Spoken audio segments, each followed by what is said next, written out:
E agora, você acompanha pela Rádio Rio de Janeiro o programa Estudo das Obras de André Luiz.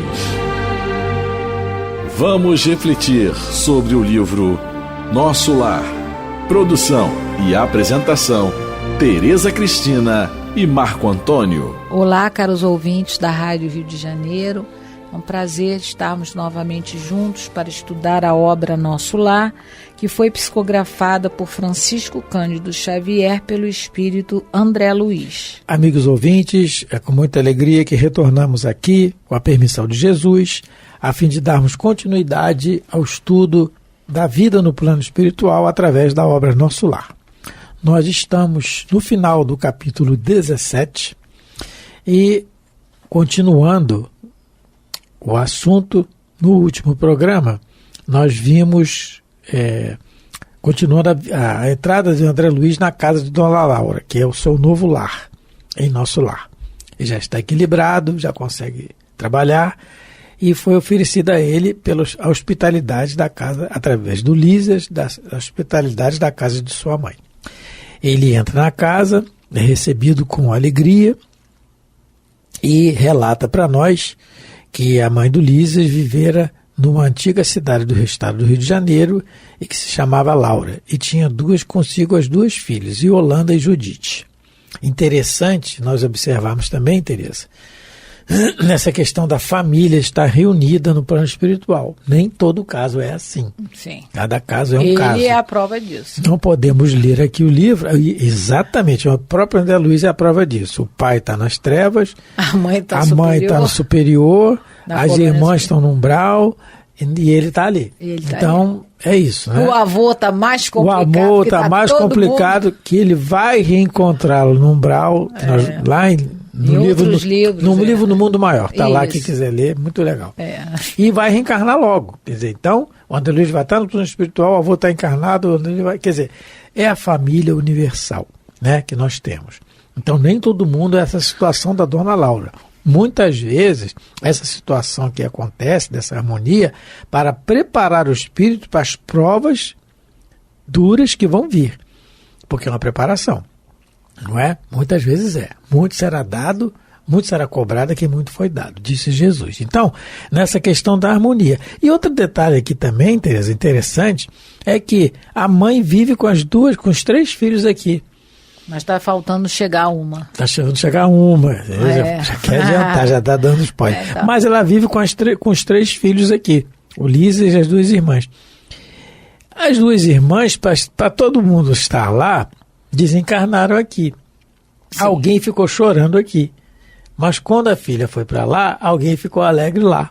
Como tudo isso é relativo, né? Como esse raciocínio da continuidade da vida tem que começar a ficar introjetado em nós, não é? Para que nós não comecemos a perder essa coisa de dizer, eu perdi meu filho. Você não perde o filho, você não perde a minha mãe. Eu perdi minha mãe. Não, a gente perde chave, documento. Mas a gente não perde ninguém. Porque há alguém contente do outro lado. Porque a filha dela, como a Tereza falou, vai chegar mais uma. E ela vai recebê-la com todo carinho, com toda alegria. Primeiro vai chegar a neta. E aí alguém ficou chorando aqui, não é? A neta foi, não a é mãe vai chorar. Pelo amor de Deus, já falamos isso algumas vezes, não é para não chorar, não é para não ter saudade. A saudade é o metro do amor. Os espíritos dizem isso, claro. Se você está com saudade, é porque você ama, não amava, ama, não é? Mas é essa ideia da continuidade da vida que nós temos que treinar, introjetar em nós, para que o desespero não tome conta de nós, do desequilíbrio de um ente querido ter desencarnado antes de nós. Ou nós antes dele, porque vai ser a mesma coisa. Eu vou deixar como aqui. André Luiz, como que André Luiz, que está morrendo de saudade. É o grande exemplo desse espírito, que não é um espírito superior, mas é esforçado. É o grande exemplo, que está com saudade da esposa sim, dos filhos sim. Não é? Então, mas está se esforçando. Isso aí também é um ensinamento que está nas entrelinhas aqui do que o Lísias está comentando para nós. Então, continuando. Parágrafo 33. Temos em Nosso Lar. Tá. Que eu comentei que eu ia falar sobre um caso, né, que o André Luiz coloca no livro Nos Domínios da Mediunidade. Mas lê o parágrafo que depois eu dou o exemplo. Deixa eu voltar um pouquinho. Em face do tiroteio de perguntas, Yolanda exibiu-me livros maravilhosos. Notando meu interesse, a dona da casa advertiu. Temos em nosso lar, no que concerne à literatura, uma enorme vantagem. É que os escritores de má fé, os que estimam o veneno psicológico, são conduzidos imediatamente para as zonas obscuras do umbral. E nós temos aqui na pergunta do Livro dos Espíritos, de número 577, Allan Kardec pergunta assim, das ocupações dos espíritos. Quando um homem faz alguma coisa útil, fala sempre em virtude da missão em que foi anteriormente investido, e a que vem predestinado. Ou pode suceder que haja recebido missão não prevista. Olha o que os espíritos perguntam. Então Kardec está perguntando se tudo está predestinado, ou ele pode suceder que ele haja recebido missão que não foi prevista antes. Não foi planejada. Não foi planejada. Os espíritos respondem.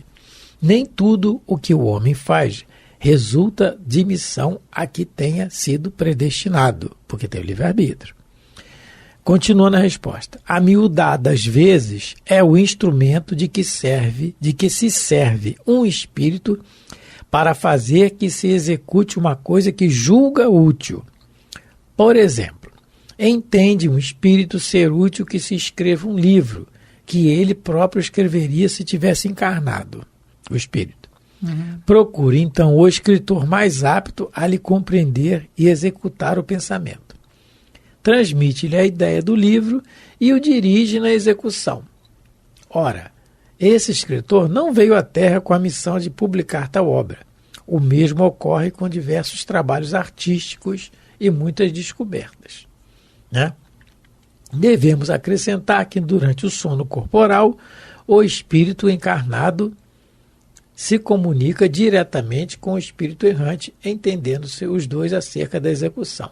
Então, muitas vezes em que o espírito, como está falando aqui, escritores de má fé, não veio com essa missão de escrever livros de má fé, mas o espírito, pela afinidade que tem, mas aí tem a questão da afinidade, não é? Então essa responsabilidade é muito grande, na medida que essa leitura vai proporcionar aos outros. E aí na pergunta 904, Kardec pergunta assim, que é o capítulo da perfeição moral. Incorrerá em culpa aquele que sonda as chagas da sociedade e as expõe em público? Depende do sentimento que o mova. Se o escritor apenas visa produzir escândalo, olha o que ele fala, olha o que os espíritos respondem. Se o escritor apenas visa produzir escândalo, não faz mais do que proporcionar a si mesmo um gozo pessoal, apresentando quadros que constituem antes mal do que bom exemplo. O espírito aprecia isso, mas pode vir a ser punido por essa espécie de prazer que encontra em revelar o mal, né? Então, essa questão isso de revelar... no nosso lar não existe. Não existe. Então, para não desequilibrar o ambiente. Não é? Exatamente isso. Então, nessa questão de ser conduzido para o umbral, é aquilo que nós já falamos anteriormente do umbral. O umbral é aquela, vamos dizer assim, banho de purificação que o espírito toma.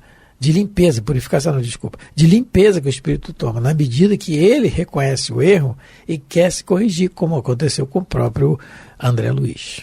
Isso, porque ela vai até continuar dizendo que eles não conseguem, esse tipo de escritores, eles não conseguem nem ficar no Ministério da Regeneração, que é o lugar mais inferior. Então, vamos só terminar esse pedacinho, então. Por aqui não se equilibram, nem mesmo no Ministério da Regeneração, enquanto perseveram em semelhante estado d'alma. Então, porque o Ministério da Regeneração está ligado às zonas inferiores. Então, eles nem no Ministério da Regeneração... É o mais materializado possível. Exatamente. Né? Então, por quê? Da mesma maneira que que eles lá no umbral vão se sintonizar melhor com aqueles que habitam aquelas regiões mais inferiores. O caso que eu falei para vocês está no livro Nos Domínios da Mediunidade, do capítulo 15, onde mostra um escritor, nesse livro o instrutor é o Aulus, e ele leva o André Luiz, eles estão andando, não é? E ele leva o André Luiz para entrar numa boate, porque eles estavam vendo um escândalo, uma gritaria acontecer, e eles entram nessa boate para proporcionar ao André Luiz algumas orientações, alguns conhecimentos novos de situações. E aí eles entram nessa boate, e essa boate tem assim alguns cômodos isolados, e eles entram e veem um rapaz fumando muito. E aí o Aulus vai dizer para ele que esse rapaz é um escritor, mas ele está sendo vítima, na realidade, de um espírito que quer prejudicar uma moça. É muito interessante isso, né? Ele está escrevendo, ele vai escrever calúnias sobre essa moça. Nos Domínios da Mediunidade, capítulo 15. Isso. Forças viciadas. Então ele fala assim: vimos um rapaz fumando com volúpia e sob o domínio de uma entidade digna de compaixão, pelo aspecto repelente que se mostrava. Escrevia.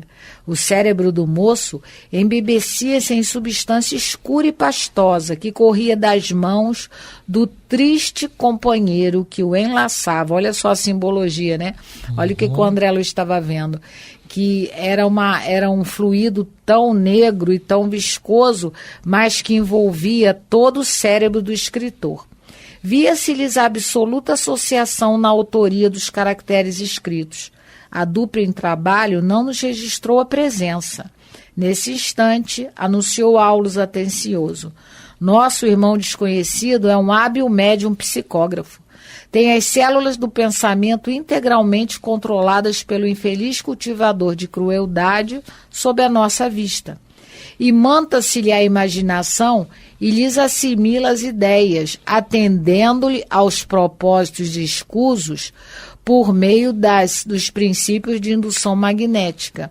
Uma vez que o rapaz, desejando produzir páginas escabrosas, encontrou quem lhe fortaleça a mente e o ajude nesse mistério. Então, aqui, o rapaz, ele tem a intenção já de fazer páginas tendenciosas, no caso aqui até criminosas, e no palavreado do André Luiz, escabrosas. Então, ele já tem essa tendência. Aqui na Terra a gente encontra milhares, assim, né, no mundo todo, de escritores que têm esse comportamento. Eles vivem para criar fofoca, eles vivem para espalhar o medo, para espalhar a intriga, não é? Para espalhar a violência. Então eles já trazem essa vontade de fazer isso, já trazem esse sentimento, matriz, né? A matriz. Isso. E, como diz a pergunta do Livro dos Espíritos 459, os espíritos nos dirigem, nos acompanham, nos influenciam, casa-se perfeitamente. Mas lá em nosso lar, isso não existe. Por quê? Porque lá não vai ter espírito nenhum, habitante de nosso lar, que vai compactuar com esse tipo de sentimento. Então, eles são naturalmente conduzidos por eles mesmos às regiões mais baixas, porque eles não vão ter nem ambiência para escrever essas matérias, assim, vamos dizer, tão inescrupulosas. Então, a dona Laura está dizendo para o André Luiz, aqui eles não conseguem, vamos dizer assim, se criar. Aqui eles não conseguem trabalhar esses seus desejos de vício, de envenenar a mente das pessoas. Allan Kardec, quando escreve o Evangelho segundo o Espiritismo, está terminando a obra, então ele vai se isolar em um lugar isolado. Ele sai de Paris, ele pela orientação dos espíritos, isso, não é? Ele vai para Santo André. Santo André, eu não sei falar em francês como é que é. Santo André. Santo Andrés. Isso. Então ele vai e se isola. E necessitando de um ambiente mais tranquilo, porque era muito procurado em Paris, né? Tinha responsabilidade de dar com a Sociedade Espírita, de estudo, que já tinha fundado. Trabalho e tudo, mas o Evangelho.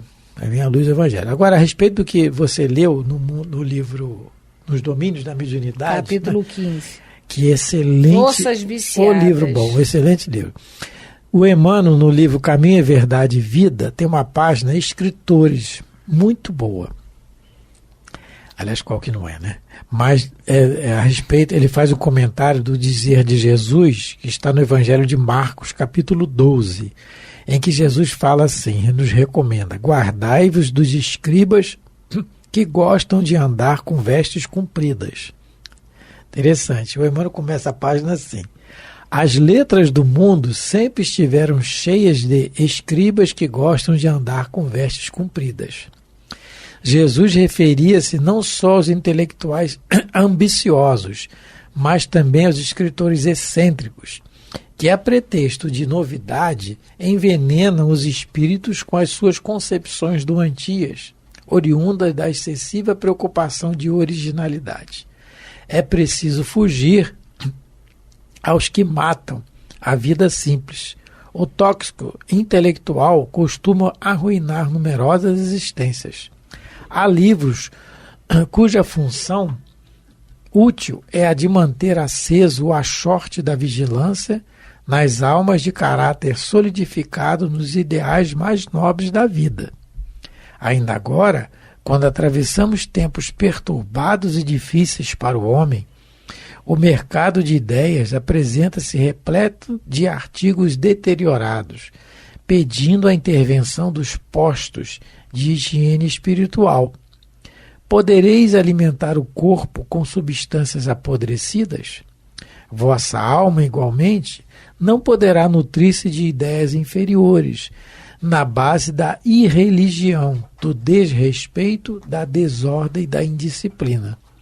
Ele termina assim: observai os modelos de decadência intelectual e refleti com sinceridade na paz que desejais intimamente. Isso constituirá um auxílio forte em favor da extinção dos desvios e da inteligência. Então, em tempos atuais, principalmente nós estamos atravessando, onde a facilidade, né, com a internet, nós temos que vigiar muito e escolher, né, reter o que é bom, como recomenda o apóstolo. No caso do Espiritismo, nós temos a obra básica, nós temos a Revista Espírita, né? Nós temos também as obras do Chico, que passam de 400 obras. Nós temos os livros de Dona Ivone do Amaral Pereira, que são um tesouro também. Nós temos também Divaldo Pereira Franco, que psicografou inúmeras obras. Raul Teixeira. Se somar tudo isso, dá muitos volumes. Não somei, mas dá muita coisa. Quem trabalha e tem uma atividade não vai dar tempo de ler isso tudo. Na encarnação. Não vai dar. Quem não trabalha e não fizer mais nada além de ler, pode até dar tempo, mas não dá tempo talvez de estudar, porque ler é uma coisa, estudar é outra. Então, que nós nos atemos às obras que realmente nos ensinam, nos identificam e saibamos diferenciar. Como Emmanuel diz aqui, podereis alimentar o corpo com substâncias apodrecidas? Não. Então, alimentar o corpo, que ele está dizendo com relação ao livro, é o tóxico intelectual, alimentar a alma, não é? Então, que a gente vigie isso aí. Porque a pretexto de espalhar, vamos dizer assim, a doutrina espírita pelo mundo, vão sendo lançados livros e livros e livros com os títulos, não é? Como eu já li uma vez um título, Cão da Favela. É muito complicado. Eu li uma vez uma capa, Forró no Umbral. Forró no Umbral, também já vi, já vi sobre esse livro. Então, a gente precisa ter cuidado, né? Como o Marco colocou, nas escolhas do que vamos ler, porque é o alimento para a nossa mente, para a nossa alma, não é? Os livros não foi por outro motivo que a missão do Chico Xavier nessa encarnação última era o livro. E era porque, como dizem os espíritos, o livro é o céu, o livro espírita, o livro que tem um conteúdo das leis divinas, é o céu baixando a terra para nós. Que a gente tome cuidado, como o Marco colocou aqui, que a gente, desses mais ou menos 500 livros espíritas que existem, que a gente possa optar por ler esses, cujos médiuns são sérios, são médiuns confiáveis, vamos assim dizer, né? Que a sua vida foi um verdadeiro hino ao trabalho, ao amor, principalmente Chico Xavier. Que a gente possa se ater a esses livros, né? E se a gente tiver a curiosidade de ler outros, que passe pelo crivo de Sócrates, não é? Que é o crivo, né? As 3 peneiras, tem gente que chama assim, se é verdade, se é útil e se é bom. Que a gente saiba analisar o conteúdo desses livros que chegam às nossas mãos, não é isso? Porque a gente realmente vai se envenenar, como a mãe do Lísia está falando para o André Luiz. E, no caso, aquele que escreve, ele é o próprio, ele é o que mais se envenena, ele é o que mais se intoxica. Porque a gente tem o exemplo, a gente pode pensar assim, quando a gente quer pegar uma lama, um pouco de lama para atacar em alguém, qual é a mão que primeiro se suja? É a nossa.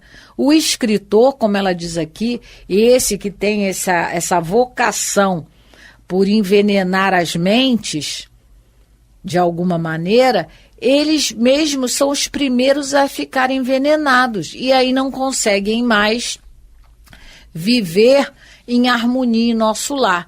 Eles vão para o umbral, que é o lugar, né, a zona em que realmente estão aqueles espíritos mais desequilibrados. Tereza, tem uma mensagem aqui do Emmanuel, psicografado pelo Chico, e está na revista Reformador, de março de 1961, em que Emmanuel fala assim: lembrando o codificador da doutrina espírita, é imperioso estejamos alerta em nossos deveres fundamentais. Convençamo-nos de que é necessário sentir Kardec, estudar Kardec, anotar Kardec, meditar Kardec, analisar Kardec, comentar Kardec, interpretar Kardec, cultivar Kardec, ensinar Kardec e divulgar Kardec. Que é preciso cristianizar a humanidade é afirmação que não padece dúvida. Entretanto, cristianizar na doutrina espírita é raciocinar com a verdade e construir com o bem de todos, para que, em nome de Jesus, não venhamos a fazer sobre a terra mais um sistema de fanatismo e de negação. Então, quando Emmanuel, isso é Emmanuel, página psicografada por Francisco Cândido Xavier, março de 1961, na revista O Reformador. Então é a orientação que ele dá. E é através do livro, da informação, hoje nos e-books também, né, na internet, mas através do livro é que nós vamos fazer uma humanidade sem fanatismo e sem negação. Uma religião que raciocina, né? Cristianizar na doutrina espírita é raciocinar com a verdade. E só através de Kardec. Continuando então. Parágrafo 34. 34. Não, acho que não vai dar. Já estamos terminando. Meu Deus, esse relógio já estamos terminando. Porque realmente esse assunto é muito importante para todos nós que queremos conhecer a verdade para que nós possamos nos tornar livres dos nossos vícios e imperfeições. Então, todos nós, e o espírita tem esse hábito, né, de ler, graças a Deus, de buscar a leitura. É um hábito que eu aprendi com a doutrina espírita e agradeço muito. Então, nós temos que ter uma censura íntima para isso, né? Então, vamos terminar, né, Marco? Yes. Agradecendo a todos pela paciência, agradecendo a Jesus e aos bons espíritos. Muita paz. Muito obrigado pelo carinho, pela atenção. Fiquem com Deus. A Rádio Rio de Janeiro apresentou o programa Estudo das Obras de André Luiz. Produção e apresentação, Tereza Cristina e Marco Antônio.